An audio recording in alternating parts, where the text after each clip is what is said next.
NASCAR just can't give us a break, huh? Two big stories today. We got it covered for you. Woo! Lot to get to.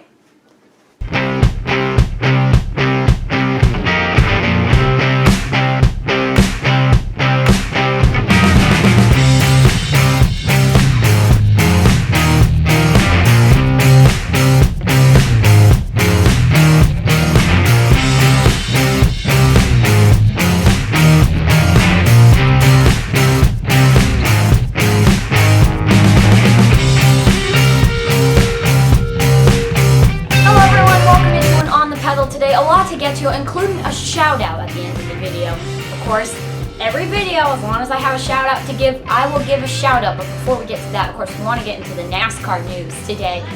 It's a lot of NASCAR news. Sorry for that. Of course, my phone is for some reason playing a video. Interesting. But let's start with the big breaking story of today. The choose cone has been added to the majority of races starting at Michigan. Just breaking news. Effective immediately, NASCAR will implant the choose rule or the choose cone rule, whatever you like to call it, in every major NASCAR race except for road courses in Talladega and Daytona. Part of the reason is they say at Talladega and Daytona you'll have Fords on one groove, Chevys on another groove. They don't want to have that. They just want to have that kind of shuffled out. Makes sense. I don't want that.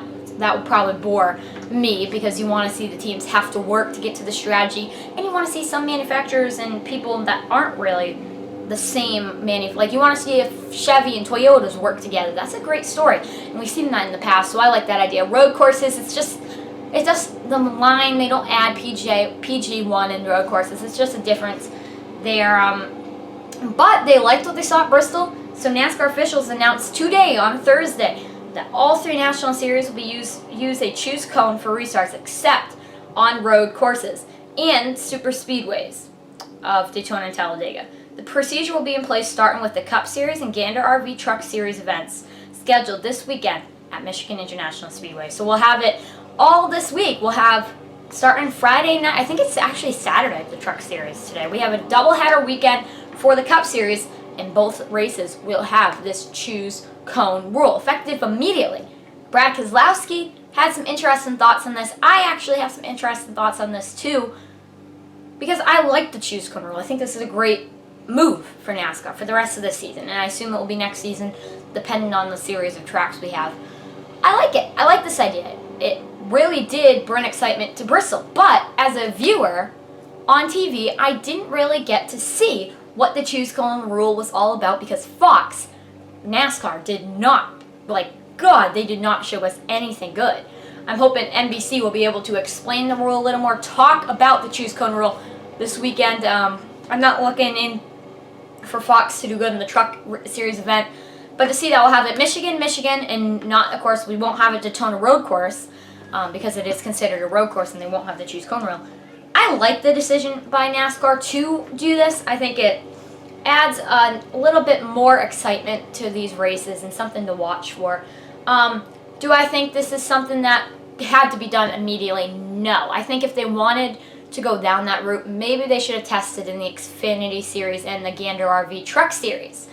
Maybe that's how they should have gone with this route, is to test before they actually put it out there. But NASCAR has made the decision to just do it and just put it out there, and I guess that is their road that they want to go on. I understand that point of view as a person that's a NASCAR fan, because it worked out at the Truck Series race. Just not the best for me. It's just not the best decision, I think, to just throw it in the Cup Series right away, because number one, I haven't seen it work as much, but I've also heard that it is a cool thing. It's cool how they work it, and drivers have to use the extra point of strategy. I do love strategy, and I think this will help some racetracks like Michigan this weekend that don't normally produce the best race. And of course, Michigan, Pocono, double headers. Woo! But I do like the idea. Basically, it gives the driver the opportunity to pick the inside lane or the outside lane, and this is pretty awesome news. For me, I like the choose cone. I think, yes, it didn't have to be implemented right away, but they did. And you know what? When NASCAR does something, you have to listen to them. I think it was an okay decision by NASCAR, of course. Now, before we move on, I don't have much positive things to say about this story. NASCAR announced that they will be using a new lineup format to take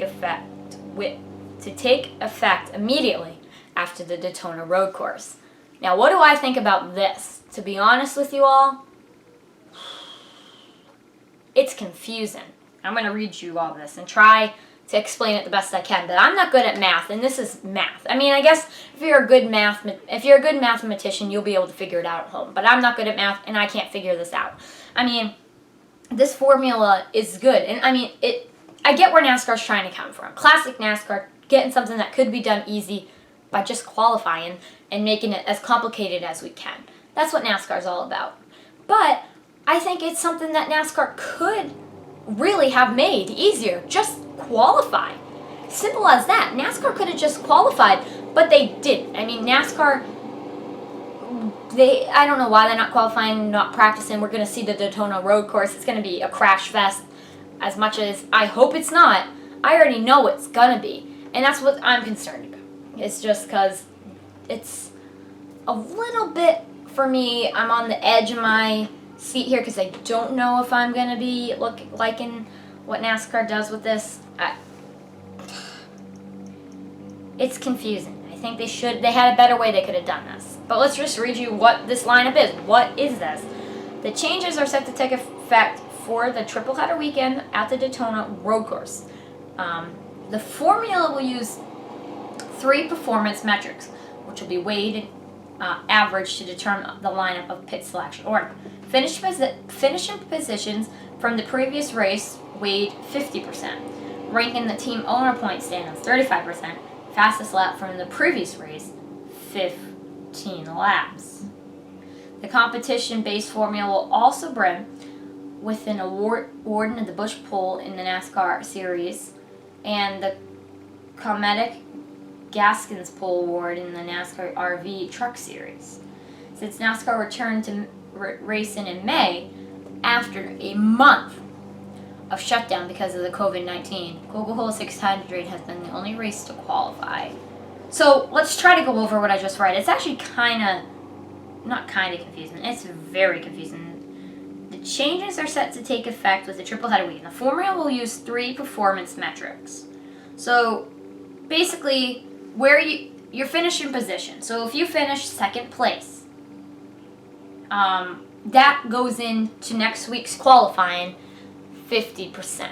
50% for next week's qualifying is where you finish. Pretty standard, I guess. If you finish second, that finishing position will go 50% into what you will be doing next week. So it took me a while to understand this. I still don't understand this. I'm a bad mathematician. I'm bad at math.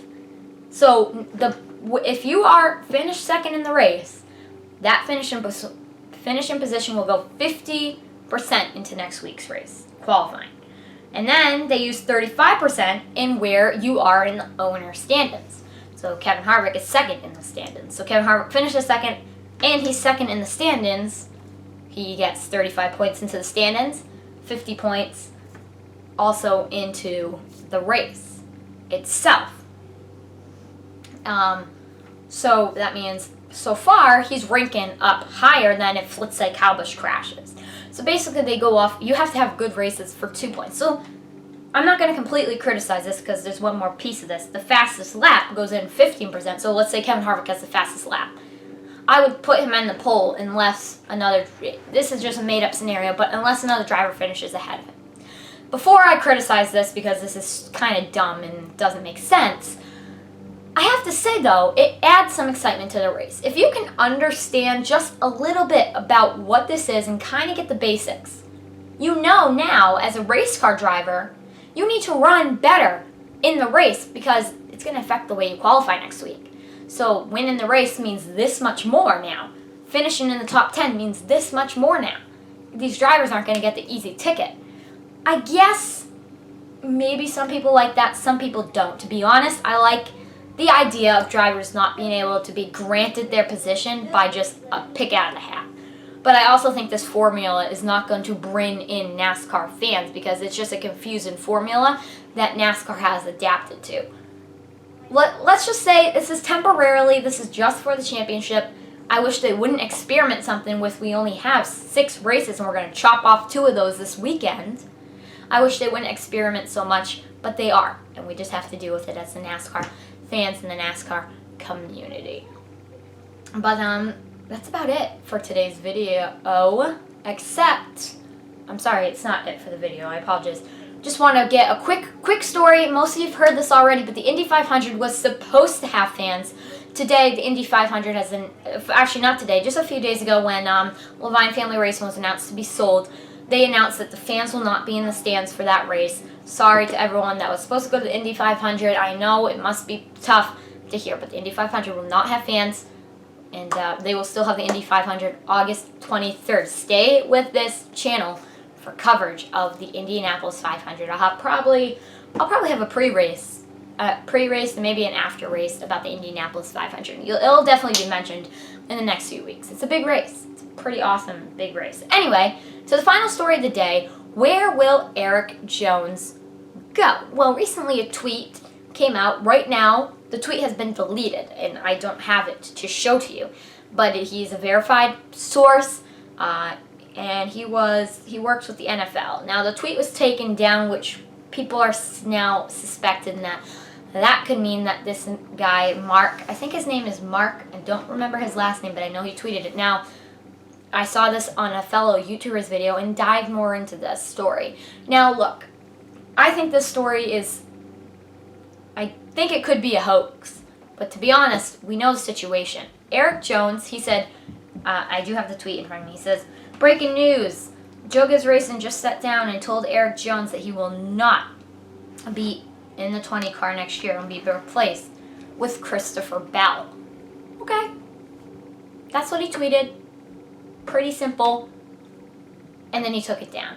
So what he could say, so there's 2 things. He could have just made the whole thing up and realized it's not worth it. I'm a verified source. I could lose my job for this. Or, as a reporter, he got the wrong information and he said, I have to take this down because this could be bad.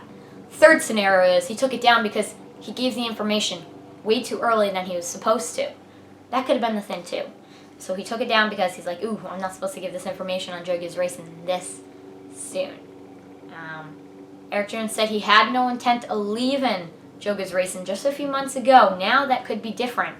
We'll see next few weeks what's going to happen to Jones. I don't know, guys. I feel like Bell should be in that 20 car. But to counter that, think about this. Erik Jones was also in Bell's shoes. Remember when Erik Jones was supposed to be the next best thing? He's going to do great for that 20 car when Matt Kenseth retired. I keep hearing those same things, that Christopher Bell's going to be the next great rookie. He's going to be awesome. He's going to fill that 20 car. He's the next best thing.